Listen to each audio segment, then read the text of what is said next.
এরে নবীর উম্মতের দল, ও শিবপাশা এলাকার মুসলমান যুবক, বৃদ্ধ বাবা, মাইকের আওয়াজ যত দূর পর্যন্ত যায় হাতে ধরে বলবো, পায়ে ধরে বলবো, এখনো সময় আছে, তাড়াতাড়ি দৌড়ায় আসো। আজকের এই রাত্রটারে গনিমত মনে করে এখনো সময় আছে, সবাই মিলে আজকের এই ময়দানে দৌড়ে আসো।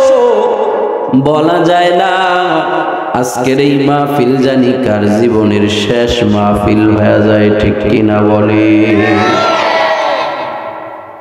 মাহফিল শেষ করে বাড়ি পর্যন্ত জীবিত বসতে পারবো তার কোনো গ্যারান্টি আসেনি।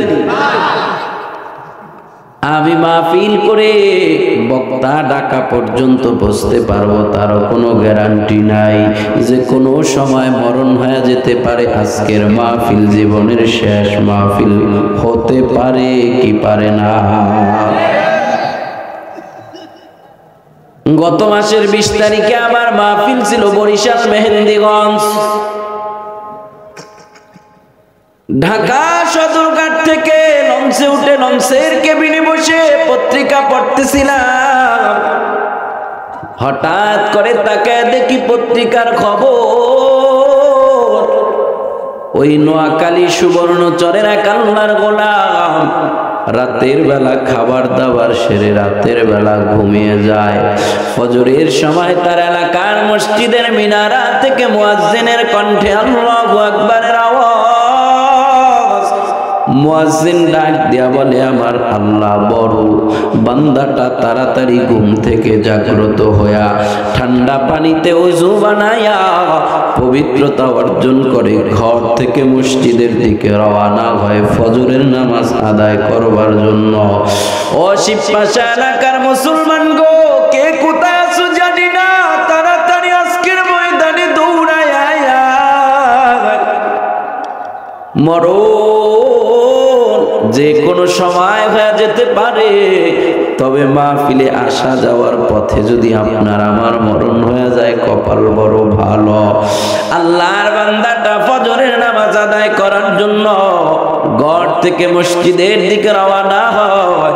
হাইওয়ে রাস্তা পার হয়ে রাস্তার অপর পৃষ্ঠে মসজিদ।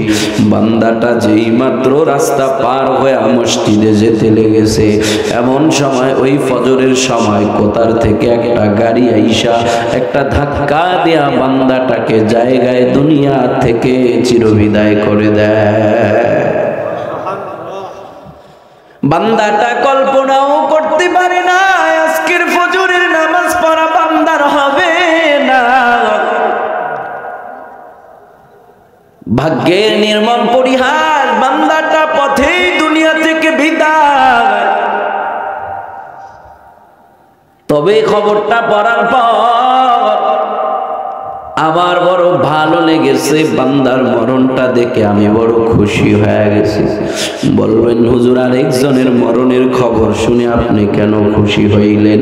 ওই জন্য খুশি হই নাই, বান্দার মরণটা যে অবস্থায় হয়েছে এই জন্য খুশি হয়েছি। কারণ মদিনাওয়ালা নবী বলেন, যদি কোনো আল্লাহর গোলাম ঘর থেকে মসজিদের দিকে রওনা হয়, ফাহুয়া ফি জিম্মাতিল্লাহ, ওই বান্দাটা আল্লাহর জিম্মায় চলে যায়, আল্লাহর জিম্মাদারিতে চলে যায়। আল্লাহর জিম্মায় থাকা অবস্থায় কোন বান্দার যদি মরণ হয়, নবী আমার বলে বান্দাটা মরতে দেরি আছে, ফাআদখালাহুল্লাহুল জান্নাহ, আমার আল্লাহ ওই বান্দাকে জান্নাতে পৌঁছাইতে দেরি নাই। কিরে বেড়া, আওয়াজ বাড়াও না। বান্দার কপালটা ভালো না খারাপ? ভালো। ও শিবপাশা এলাকার মুসলমান, ও যুবক ভাই, বৃদ্ধ আমার বাবা, আজকে মাহফিল থেকে ফিরার পথে আপনার আমার মরণ তো হতে পারে। পারে কি পারে না? আপনাদের প্রিয় শিল্পী, প্রিয় বক্তা মাওলানা আইনুদ্দিন আল আজাদ মাহফিল শেষ করে বাড়িতে পৌঁছতে পারে নাই, পথের মধ্যে রোড অ্যাক্সিডেন্টে দুনিয়া থেকে চিরবিদায়। ওই নারায়ণগঞ্জের তরুণ কালুসুফ মাওলানা জুনায়েদ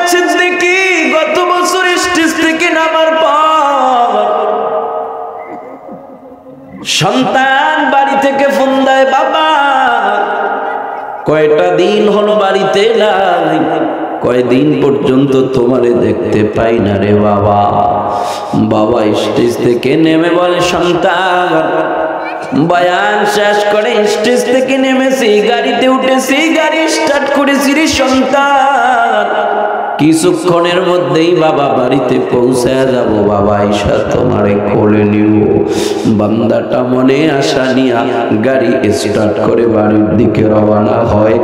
বয়ান শেষ করে বাড়িতে পৌঁছতে পারে না, তরুণ আলোচক রোড অ্যাক্সিডেন্ট করে দুনিয়া থেকে চিরবিদায়।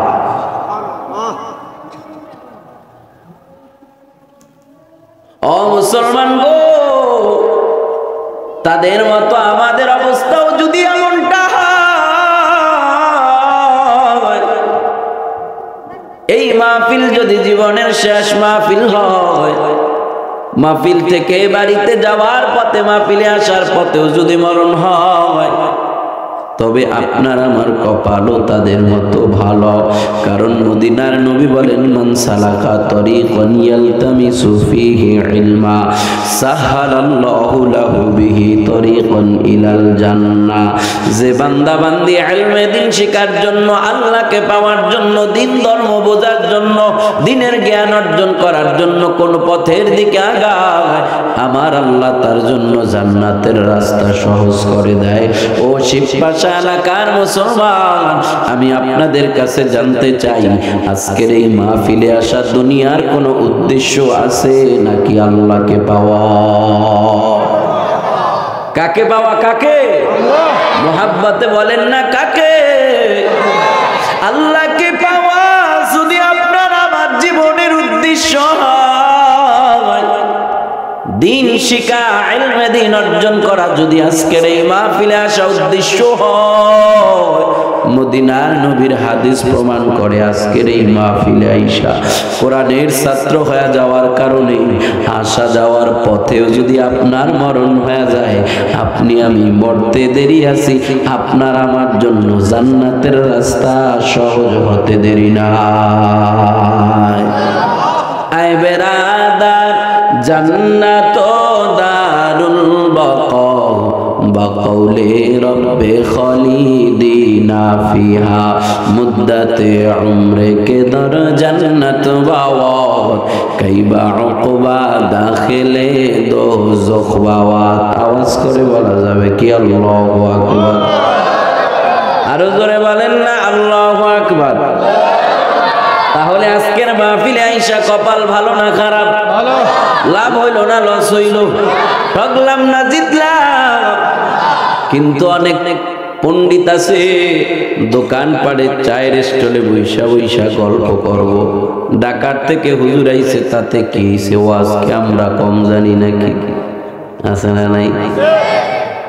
আজকে আমরা কম জানি, হুজুরা কি ওয়াজ করবে এটা তো আমাকে জানা আছে। কবে 5 ওয়াক্ত নামাজ পড়তে, সৎ পথে চলতে, সত্য কথা বলতে, এই ওয়াজ তো আমরাও জানি। হ্যাঁ, সব ওয়াজ জানার পরে দুনিয়ার সব আকামের মধ্যে হারে পাওয়া যায়, কথা কয় না? আছে না নাই? এমন পাবো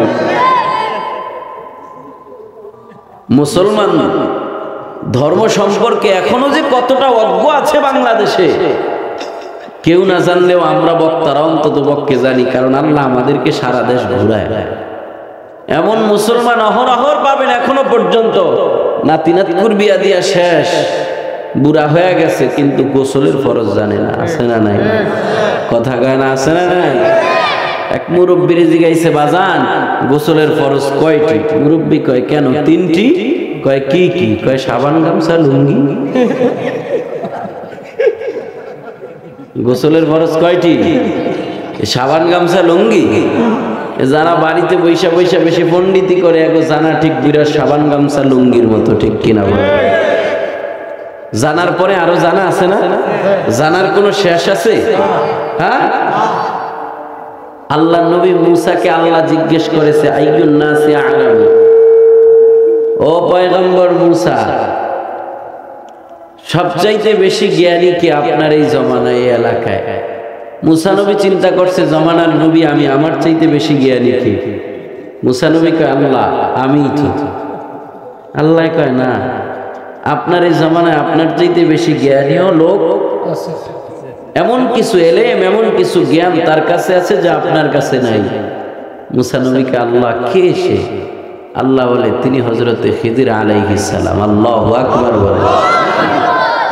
মুসা নবীকে আল্লাহ তার ঠিকানাটা আমারে দেন, আমি যা সেই এলেমগুলো শিখে আসি। জামানার নবী হওয়ার পরেও যদি আরেকজনের কাছে কিছু শিখতে যাইতে চাইতে পারে, আপনি এই হবিগঞ্জের শিবপাশার কোনায় বৈশাখ কি এমন যাই না গেছেন, দুইটা কথা শুনতে আজকের এই মাহফিলে আসতে পারবেন না, ঠিক কিনা? বড়র বড় আছে না? আল্লাহর গোলাম সমাজের মধ্যে বয়স্ক, দাড়ি একটাও কাঁচা নাই, সব পাইকা সাদা, নিজের বড় বড় বড় মনে হয়, বড় বড় মনে হয়। সন্তানদেরকে ডেকে বলে, আমার সন্তানেরা বল, তোর দাদায় আমার জন্ম তারিখ লিখে গেছে, ওই জন্ম তারিখ দেখে একটু বল আমার বয়সটা কত হয়েছে। সন্তানেরা দাদার লেখা জন্ম তারিখ দেখা তাকায় হিসাব করে দেখে তাদের বাবার বয়স হয়েছে 100। কয়শো? কয়শো? কয় আব্বা আপনার বয়স তো 100। কয় কস কি? এই এলাকায় 100 বছরের লোক আর একটাও আছে, 80 বছরেরই নেই, 70 হইলেই যায় যায় অবস্থা, ঠিক না ভাই? ঠিক। বুইরা কয় তাইলে তো এই সমাজে আমি সবচাইতে বড়। অহংকার ঢুকছে নি? যার দিলের ভিতরে সরিষার দানা পরিমাণ অহংকার থাকবে, আল্লাহর তৈরি জান্নাতে সে যেতে পারবে না। মুরব্বী কয় দে কাপড়ের ব্যাগ দে, হজ করে আসি। আগের জমানার মানুষ হজ করতো হাইটা না, কাপড়ের ব্যাগটা নিয়ে হজ করতে রওনা দিছে। কিছু দূর আগানোর পরে যা দেখে একটা মুরব্বী রাস্তার মধ্যে বৈশা বৈশা কাঁদতেছে, তবে দেখতে মনে হয় তার চাইতে বয়স একটু বেশি। যা কয় চাচা আপনার বয়স তো খুব বেশি দেখা যায়, আমি তো জানি এই সমাজে আমি সবচাইতে বড়, তো আপনার বয়স কত? চাচাই কয় আমার বয়স 110। কয় কি কন? আপনি আমার চাইতে 10 বছরের বড়? 1 না 2 না 10 বছরের বড়। তো আপনি এখানে বৈশা বৈশা কান্দেন কেন? কয় আমারে আমার আব্বাই মারছে। কয় কি কন? আপনার আব্বাও আছে? আপনি আমার চাইতে 10 বছরের বড়, তাহলে আপনার আব্বা আমার চাইতে কয় বছরের বড় হইব? হজে যাবো পরে, আগে আপনার আব্বার একটু দেখে গেবে। আপনাকে বাড়িটা কোনেও দেখে দিছে, আমাকে বাড়ি ওই যে দৌড়ায় গেছে, যায় দেখে টুনটুইনা বুড়া লাড়ি বট দিয়ে হাঁটতেছে, মেজাজ খুব গরম। যা কয় দাদা, আগের দাঁড়ে চাচা কইছে, এটা দাদা ছাড়া উপায় আছে? ওই যে দরজার মধ্যে রাস্তার মধ্যে একটা ছেলে দেখা যায় বৈশা বৈশা কান্দে, ওই ছেলেটা কি আপনার? হ্যাঁ ছেলেটা আমার। কয়টা একটা কাম করলেন, 110 বছর পোলাডার বয়স, বুড়া বয়সে পোলাডারে মারলেন, করে আরো বেশি করে মারার দরকার আছে। আমি ওর বাপ, ওর বয়স হয়ে গেছে 110, এখনো পর্যন্ত আমার কথা শুনে না। করে কি কইছিলেন? করে কইছি ওর দাদারে ফান বানিয়ে দিতে। কয় কি কন? ওর দাদাও আছে? মনে করছি আমি সমাজের মধ্যে সবচাইতে বড়, এখন দেখি বড়র বাপও আছে, বড়র দাদাও আছে, ঠিক কিনা? আওয়াজ করে বলে। ফাওকা কুল্লি যী ইলমিন আলীম,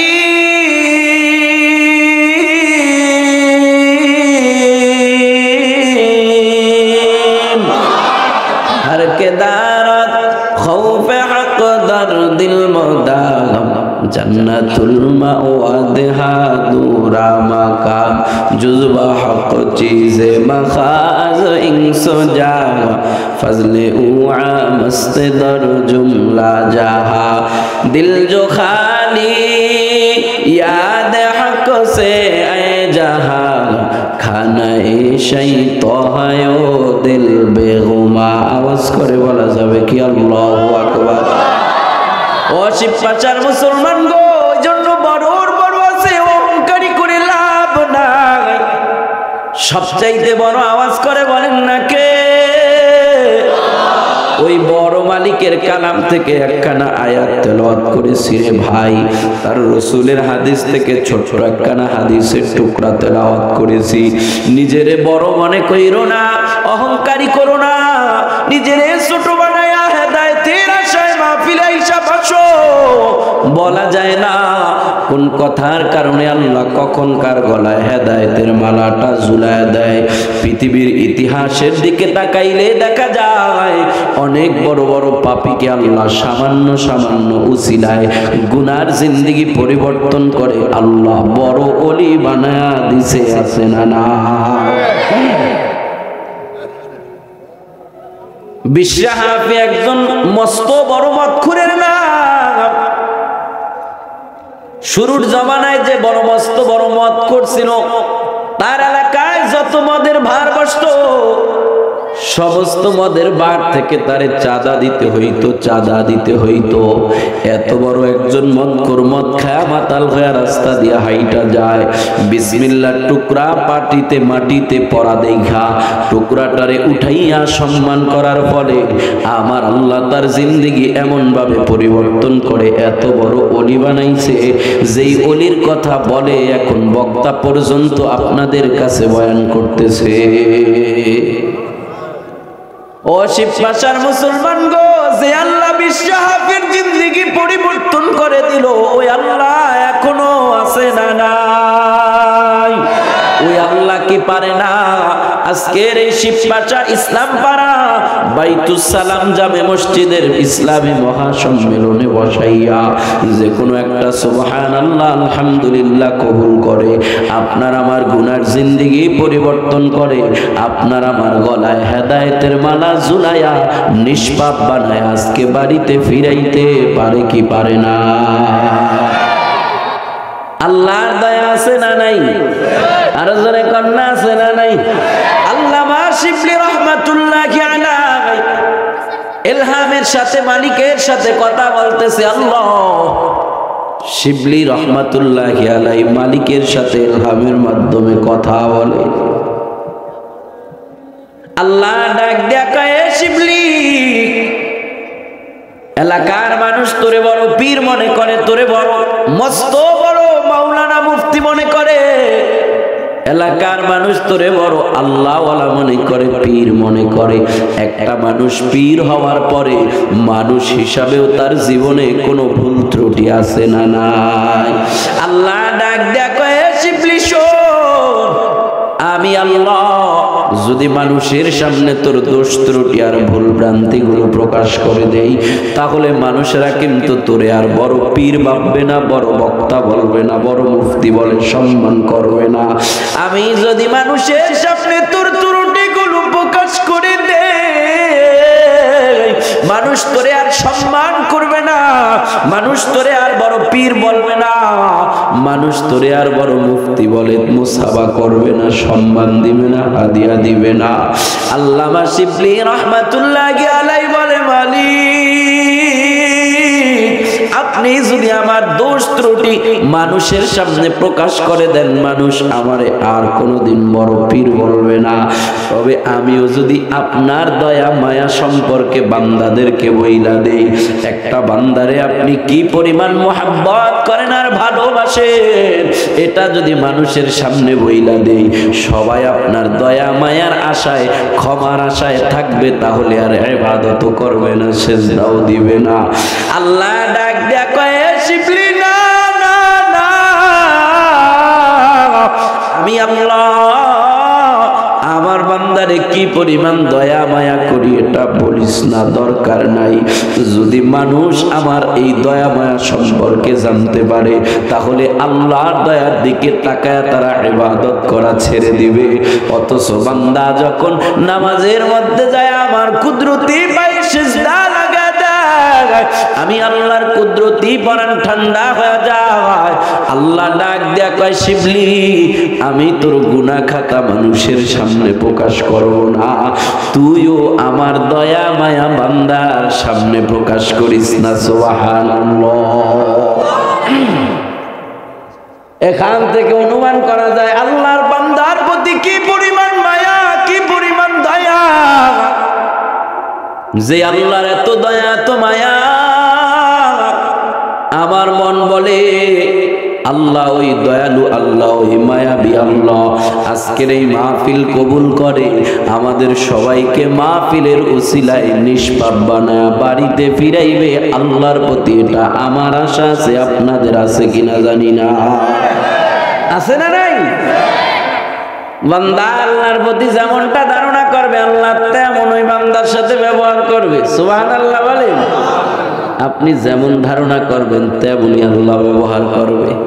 তাহলে ওই আল্লাহর প্রতি গুনাহ মাফ করার আশা আছে না নাই? মুহতারাম হাজিরিন, আমি আপনাদের সামনে কোরআনুল কারীমের একখানা আয়াত তেলাওয়াত করেছি। এই আয়াতের মধ্যে আল্লাহ তাআলা দুনিয়ার সমগ্র মানুষের একটা মেসেজ দিয়েছে, বিশ্ববাসীকে একটা মেসেজ দিয়েছে। মেসেজটা শুনবেন তো ইনশাআল্লাহ? আল্লাহ বলেন ওয়াসারিউ, ও বিশ্ববাসী মানব মণ্ডলী, সবাই মিলে প্রতিযোগিতা দিয়া দৌড়াও, সবাই মিলে প্রতিযোগিতা দিয়া দৌড়াও। কি বলেছে আল্লাহ?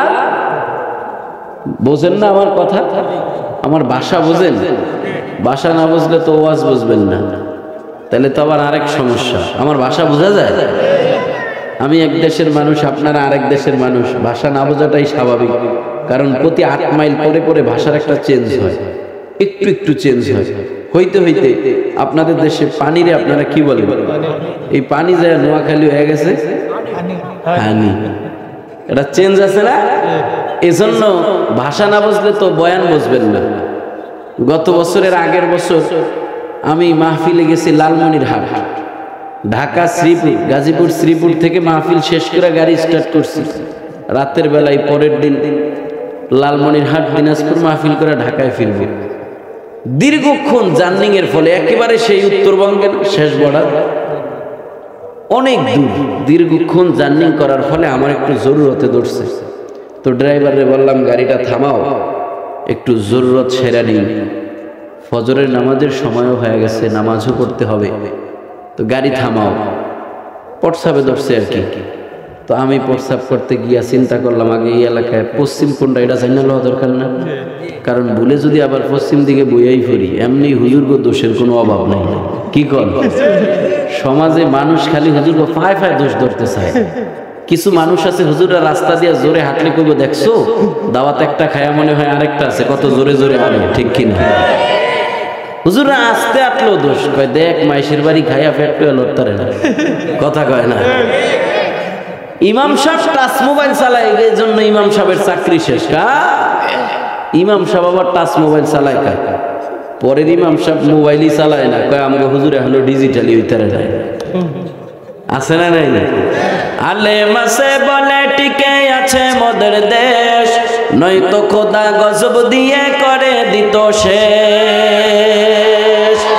আলেমরা এই দেশের গর্ব, যার তুলনা নাই। আলেমরা কেউ উগ্রবাদী জঙ্গিবাদী নয়, তাদের যারা উগ্র বলে ওরাই উগ্র হয়। তো চিন্তা করলাম আমিও তো হুজুর মানুষ, আবার বক্তা, বলে যদি কেউ দেখে যে আমি পশ্চিম দিকে প্রস্রাব করতে বইছি, ওয়াজ কেন এই জায়গায় শেষ করে, তো বেজালে পড়ার দরকার নেই, জিজ্ঞেস করে নি। তো এক অটো ড্রাইভারে ডাক দিলাম, ভাই পশ্চিম কোন দিকে? এবার একটা হুজুর একটু সামনে গেলেই পাইবে। এবারে বুঝছে আমার ভাষা, বুঝছে আমার ভাষাও বোঝে নাই, আমার পশ্চিম দিক দেখাইতেও পারে না। আমি পুরা বিপদে প্রস্রাব করতে পারতেছি না। না আপনারা যদি ওই বেড়ার মতো আমার ভাষা না বোঝেন, তাইলে তো বয়ানও বুঝবেন না, পুরা বিপদ না? আমি কোনো মোজ ভিজায় পানি খাওয়া মাকরু, আপনারা বাজ্যায় করবেন টোস ভিজায় পানি খাওয়া মাকরু। সমস্যা আছে না নাই? আমার ভাষা আলহামদুলিল্লাহ বোঝা যায়? তাহলে বুঝে থাকলে বলেন আল্লাহ সবাইরে মিলা প্রতিযোগিতা দিয়া কি দিতে বলছে? আরো জোরে বলেন। পিছনের বাইরে কোনো কথাই কয় না, চিন্তা করছে ঝড় তুফান যা যায় সামনে দিয়েই যা যায়। সবাই আওয়াজ করে বলেন প্রতিযোগিতা দিয়া কি দিতে বলছে? আল্লাহ দৌড় দিতে বলছে। আপনারা কি দৌড় দিতে রাজি? কোন দিকে দৌড় দিবেন? পশ্চিম দিকে। যা খারাপ কর না, ভালোই কইছেন। চিন্তা করছে হুজুরে পশ্চিমের গল্পটা শুনাইছে, এইটাই কইয়ালেন। এক জায়গায় আপনি ওই মাহফিলের চাইতে 3-4টার সমান বড় মাহফিল, বিশাল বড় মাহফিল। আমি জিগাইলাম আল্লাহ দৌড় দিতে বলছে সবাই, আপনারা কি দৌড় দিতে রাজি? হুজুর ফুরার আছে। আমি জিগাইলাম কোন দিকে? ওই কোনাতে এক বুড়ে ওইটা কয় বাড়ির দিকে। পাশে আরো সভাপতি সাহেব বসা থাকে না, তো আমি সভাপতি সাহেবকে জিগাইলাম, সভাপতি সাহেব কি ব্যাপার? উনি বাড়ির দিকে দৌড় দিব কা, ওনার কি ওয়াজ পছন্দ হয় না? সভাপতি সাহেব আমার কানে কানে একা, হুজুর না, বিষয়টা হইলো ওনার ডায়াবেটিসটা একটু কড়া পড়ছাবে ধরছে মনে হয় না। মানে আপনারা কি বুড়িয়ার মতো বাড়ির দিকে দৌড় দেন না? কেউ আছেন? বরংস এখনো সময় আছে, মুনাজাতের আগে আগে আজকের এই মাহফিলের দিকে সবাই দৌড় দেন, ঠিক কিনা বলে? কিন্তু যে আল্লাহ আমাদেরকে দৌড় দেওয়ার জন্য বললো, কোন দিকে আমরা দৌড় দিব? আল্লাহ বলছে কি বলে নাই? আল্লাহ বলেন ওয়াসারিউ ইলা মাগফিরাতিম মির রাব্বিকুম। ও বিশ্ববাসী, মানব মণ্ডলী সবাই মিলে প্রতিযোগিতা দিয়া দৌড়াও। শিবপাশার মানুষের আল্লাহ উদ্দেশ্য করে আল্লাহ বলে, শিবপাশার মানুষেরা তোমরাও প্রতিযোগিতা দিয়া দৌড়াও। কোন দিকে দৌড়াইবা? বর্তমানে মানুষ যেই দিকে প্রতিযোগিতা দিয়া দৌড়ায় ওই দিকে নয়, কারণ বর্তমানের মানুষের প্রতিযোগিতা হইল কে কার চাইতে কত বড় বিল্ডিং বানাইতে পারে, ঠিক কিনা বলেন? কে কার চাইতে কত বেশি হারাম হোক আর হালাল হোক সুদে ঘুষে টাকা লাগায় নিজের অর্থ করি বাড়াইতে পারে। অন্যের দলিলটা বুয়া দলিল দেখাইয়া অন্যের জমিনটা কে কত বেশি দখল করতে পারে, এই প্রতিযোগিতা, ঠিক কিনা বলে? আল্লাহ বলে না না, আমি আল্লাহ তোমাদেরকে এই দিকে দৌড়াইতে বলি না, সবাই মিলে প্রতিযোগিতা দিয়া দৌড়াও, সবাই মিলে প্রতিযোগিতা দিয়া অগ্রসর হও। কোন দিকে? ইলা মাগফিরাতিম মির রাব্বিকুম, তোমাদের রবের মাগফিরাতের দিকে। ও শিবপাশার মুসলমান গো, আওয়াজ করে বলতে পারেন হুজুর মাগফিরাত কাকে বলা হয়? মুফাসসিরিন একরাম মাগফিরাতের দুইটা অর্থ লিখেছেন। এক নম্বর, মাগফিরাতের অর্থ হলো নেক আমল। শিবপাশার মানুষ আওয়াজ করে বলা যাবে কি কি আমল? আরো জোরে বলেন না, কি আমল? নেক আমল আমাদের দরকার আছে না নাই? সবার নাই? কার কার নেক আমল দরকার আছে? জোরে হাত উঠায় দেখান। সবার আছে। ও মুসলমান গো, নেক আমল আমাদের কেন দরকার? অন্য আয়াতে আল্লাহ বলে, ইন্নাল্লাযীনা আমানু ওয়া আমিলুস সালিহাতি কানাত লাহুম জান্নাতুল ফিরদাউসি নুজুলা। নিশ্চয়ই যারা ঈমান আনবে, নেক আমল করবে, ঈমান আর নেক আমলের বিনিময় আল্লাহ তাদেরকে জান্নাতুল ফিরদাউস দান করবে। ও শিবপাশার মুসলমান, আমরা সবাই জান্নাতুল ফিরদাউসে যেতে চাই কি চাই না? কারা কারা জান্নাতে যেতে চান? দুটা হাত উঠায় আল্লাহরে দেখান। ও দয়ার মালিক আল্লাহ, তোমার বান্দাগুলো দুনিয়ার জান্নাতে বসার পর আখিরাতের জান্নাতে যাওয়ার, জান্নাতুল ফিরদাউসে যাওয়ার আশা পোষণ করেছে।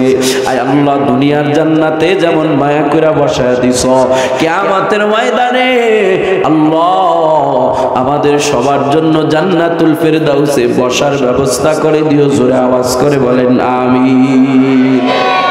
আল্লাহ জানে আপনারা জান্নাতুল ফিরদাউস চান, তবে জান্নাতুল ফিরদাউস পাওয়ার জন্য দুইটা জিনিসের দরকার। এক নম্বর, ঈমান। আল্লাহ বলেন ইন্নাল্লাযীনা আমানু, নিশ্চয়ই যারা ঈমান আনে, ওয়া আমিলুস সালিহাত, নেক আমল করে, যারা ঈমান আর নেক আমল করে, দুইটা জিনিস যাদের থাকবে, ঈমান আর নেক আমলের বিনিময়ে আল্লাহ তাদেরকে জান্নাতুল ফিরদাউস দান করবে। ও মুসলমান গো, ঈমান আমাদের সবার আছে না না? ঈমান আমাদের সবার আছে, যদিও একটু দুর্বল, ঠিক কিনা? ঈমান এত দুর্বল না মানি? ঈমান এত দুর্বল, এত দুর্বল, বোর্ডের সময় 500 টাকার একটা নোটের কাছে ঈমান বিক্রি হয়ে যায়। কথা কয় না? আবার কন্যা, আমি তো বলি কারো ঈমানের দাম 500 টাকা, কারো ঈমানের দাম 5000 টাকা, আবার কারো ঈমানের দাম এক গ্লাস রংচা আর কয়েকটা টোস্ট। কথা কয় না? ইমান আমাদের বড় দুর্বল। এজন্যই দেখা যায় এলাকা ভর্তি মুসলমানের অভাব নাই, কিন্তু ফজরের নামাজে মুসল্লিদের কাতার বড় শূন্য। আমার ইমান এত দুর্বল, এত দুর্বল, আমার ইমান আমাকে ফজরের সময় শীতকে উপেক্ষা করে ফজরের নামাজের কাতারে দাঁড় করাইতে পারে না। অথচ সাহাবা একরামের ইমান বড় সবল, সাহাবা একরামের ইমান এত সবল, এত সবল, সাহাবা একরাম ইমানের পাওয়ার দিয়া সাহাবা একরাম সমুদ্রের উপর দিয়া ঘোড়া দৌড়ায় চলে গেছে। এজন্য আল্লাহ বলেন আমিনু কামা আমানান নাস। এই ইমানদারের দলেরা, এ দুর্বল ইমানওয়ালারা, নতুন করে আবার সবল ইমান আনো। কাদের জন্য ইমান আনবা? কাদের মতো? বলে সাহাবা একরামের মতো ইমান আনো। কারণ সাহাবা একরামের ইমান এত সবল, এত সবল, সাহাবা একরাম ইমান দিয়া, ইমানের পাওয়ার দিয়া সমুদ্রের উপর দিয়া ঘোড়া দৌড়ায় চলে যায়। গালিবান সাদ ইবনে আবি ওয়াক্কাস রাদিয়াল্লাহু তাআলা আনহু সৈন্যদেরকে নিয়ে যুদ্ধের ময়দানে যায়, দাওয়াতের কার্য পরিচালনার জন্য রওনা হয়। হঠাৎ করে সামনের মধ্যে কালভার্ট পড়ে নাই, ব্রিজ নাই, কিছুই নাই, একটা নদী পড়ে যায়। নদী পার হওয়ার জন্য কোনো রাস্তা নাই। সাহাবী আল্লাহর সাথে কানেকশন লাগায় মালিকের ডাক দেয়া কয়, আল্লাহ, পয়গম্বর নবী মুসা এবং মুসা নবীর অনুসারীদেরকে আপনি ফেরাউনের কবল থেকে সমুদ্রের নিচ দিয়া রাস্তা বানায়, 8টা রাস্তা বানায় পার করে দিয়েছেন। ও আল্লাহ, আমরা জানি পানির ডুবানোর কোনো ক্ষমতা নাই। যদি পানিকে আপনি ক্ষমতা না দেন, আগুনের পোড়ানোর কোনো ক্ষমতা নাই। যদি আগুনের মধ্যে আপনি ক্ষমতা না দেন, আগুনের পোড়ানোর নিজস্ব যদি ক্ষমতা থাকতো, তাহলে পয়গম্বর ইব্রাহিম নবীকে পোড়ায়া জ্বালায়া ছাই করে দিত। ঠিক কিনা বলে? সাহাবী ডাক দেয়া কয়, আল্লাহ, ইব্রাহিম নবীকে, মুসা নবী এবং মুসা নবীর অনুসারীদেরকে আপনি যেমন আমাদেরকে পার করেছেন, তাদেরকে পার করেছেন, ফেরাউনের কবল থেকে তাদেরকে বাঁচায়া দিয়েছেন সমুদ্রের নিচ দিয়া রাস্তা বানাইয়া। ও আল্লাহ, আমরা জানি পানির ডুবানোর কোনো ক্ষমতা নাই, সব আপনার হুকুমে চলে। আপনার হুকুমের উপরে, আপনার আদেশের উপরে সবকিছু নির্ভর করে। আয় আল্লাহ, আপনি জানি না আমাদেরকে কিভাবে পার করবেন।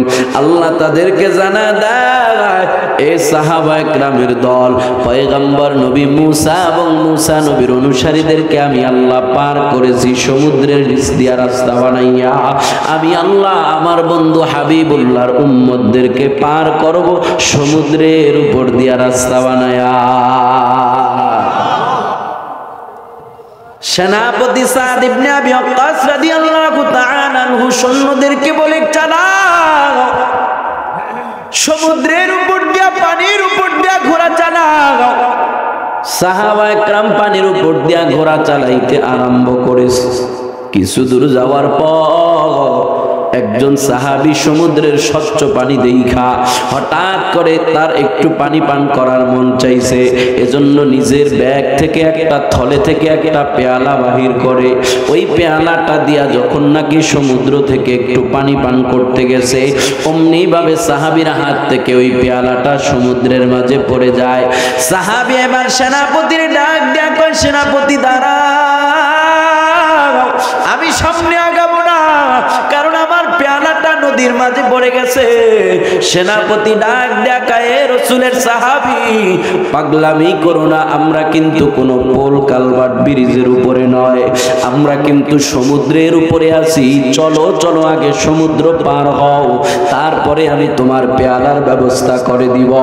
সাহাবী ডাক দেয়া কয়, সেনাপতি না না, আমার এই পেয়ালাটা ছাড়া আমি সামনে আগাবো না, কারণ আমার এই পেয়ালাটা আমার কাছে বড় দামি পেয়ালা। এই পেয়ালাটা যেমন তেমন পেয়ালা না, এই পেয়ালাটা এমন পেয়ালা যেই পেয়ালায় ঠোঁট লাগাইয়া রহমতের নবী, দয়ার নবী, মায়ার নবী পানি পান করেছে। সাহাবী ডাক দেয়া কয়, ও সেনাপতি, নবী আমার দুনিয়া থেকে চিরবিদায়, নবীর বিরহ বেদনা অন্তরের ভিতরে চেপে ওঠে, নবীর দুঃখ, নবীকে হারানোর ব্যথা মাঝে মাঝেই অন্তরের মধ্যে চেপে ওঠে। যখন এমন ব্যথা চেপে ওঠে, আমার নবীর দেওয়া এই পেয়ালাটা, ঠোঁট লাগানো পেয়ালাটা, নবী যেই জায়গায় ঠোঁট লাগা পানি পান করেছে, আমি যখন ওখানেই ঠোঁট লাগা পানি পান করি, এক নিমিষেই নবীকে হারানোর দুঃখ বেদনা অন্তর থেকে দূর হয়ে যায়। সেনাপতি সমুদ্রের মাছকে উদ্দেশ্য করে ডাক দিয়া বলে, এই সমুদ্রের মাছ, কে আছো? নবীর সাহাবী পেয়ালা, নবীর ঠোঁট লাগানো পেয়ালাটা একটু উঠায় দিতে পারবা? সমুদ্রের মাছ সমুদ্রের তলদেশ থেকে নবীর ঠোঁট লাগানো পেয়ালা সাহাবীর কাছে পৌঁছায় দেয়। সাহাবা একরাম নবীর ঠোঁট লাগানো পেয়ালা নিয়া ইমানের পাওয়ার দিয়া সমুদ্রের উপর দিয়া ঘোড়া দৌড়া চইলা যায়। তাদের ঘোড়ার খুরের মধ্যে, পায়ের মধ্যে একটা ছিটা ফোঁটা পানিও লাগে না। সাহাবা একরামের ইমানের এত পাওয়ার, এত পাওয়ার, এত পাওয়ার যে তারা ইমানের পাওয়ার দিয়া সমুদ্রের উপর দিয়া ঘোড়া দৌড়া চলে যায়। আর আমার ইমান এত দুর্বল, আমাদের ইমান এখনো পর্যন্ত আমাদেরকে মিথ্যা থেকে বাঁচাইতে পারে না। আমাদের ইমান এখনো পর্যন্ত আমাদেরকে ধোঁকাবাজির ব্যবসা থেকে বাঁচাইতে পারে না। যাই হোক, ইমান আমাদের আছে যদিও দুর্বল, তবে ইমানটারে সবল করার পিছনে মেহনত করতে হবে।